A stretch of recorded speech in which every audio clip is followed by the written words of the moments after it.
Welcome back to the CivDiv. Thank you for supporting us as we support you. Today we'll be talking about hips. If you really want to help us build the channel, like, subscribe so we can grow and provide you guys with more free information. Let's get into it. Whiskey 9 Yankee 7 November Golf, over. So as you guys may know, hip pain manifests in various ways depending on its causes. Common symptoms include discomfort on the outside of the hip, inner thighs, outer buttocks. The pain can be sharp, intense, dull, constant ache. For some, it can lead to reduced range of motion in the hip joint, making everyday activities like walking and bending almost impossible. So in order to adequately rate you, the VA takes a nuanced approach to rating the hip pain, recognizing that the varied impact can have on your functionality and your quality of life. So let's go ahead and look at the ratings that the VA has developed in order to get after your hip pain. So the VA looks at it in three different ways. The first being osteoarthritis, and it is under the diagnostic code 5003. The first rating that we're going to look at is 10%. The rating is documented osteoarthritis without significant impact, incidence, a reflection of the condition's early stages or mid-impact. For 20%, rating if x-rays show osteoarthritis in two or more major joints or groups with occasional impact requiring hospital care. So basically, if you have osteoarthritis and it is actually observed through x-rays, they will grant you based on the severity of that arthritis. The next is ankylosis, which is the seizing or stiffening of joints, more specifically in this case, the hip joint. Severity limits mobility, which causes you to have pain when you're doing normal day-to-day things. The VA rates this condition under the diagnostic code 5250, with 60% being the rating when there is some flexibility, particularly in the hips, and can't move at angles between 20 and 40 degrees. We have 70% rating for less severe ankylosis, where mobility is still significantly limited. We have 90% rating for extreme cases where the hip is immobile and the veteran needs crutches. All right, so the last one that they look at are hip replacements.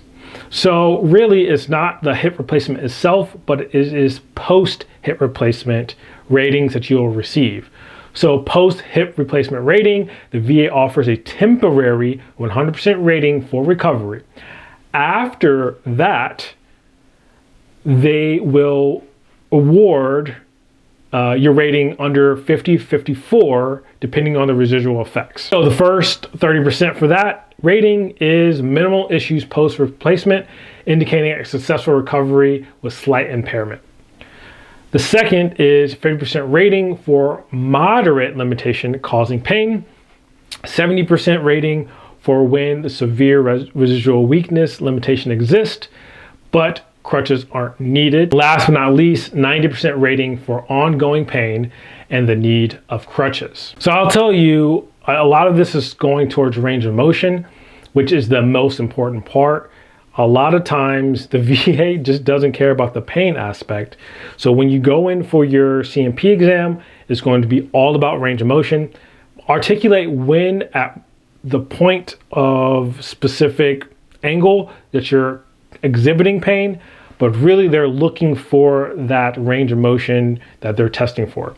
So they will consider it as inflection, extension, abduction, and adduction in rotating in normal ranges. So each limitation directly influences the disability rating, which you have to ensure that you're articulating the time in which you are exhibiting pain at a specific degree. So normally I don't like to talk about this too much, but since hip pain is a major joint, I will talk about total disability based on individual unemployment.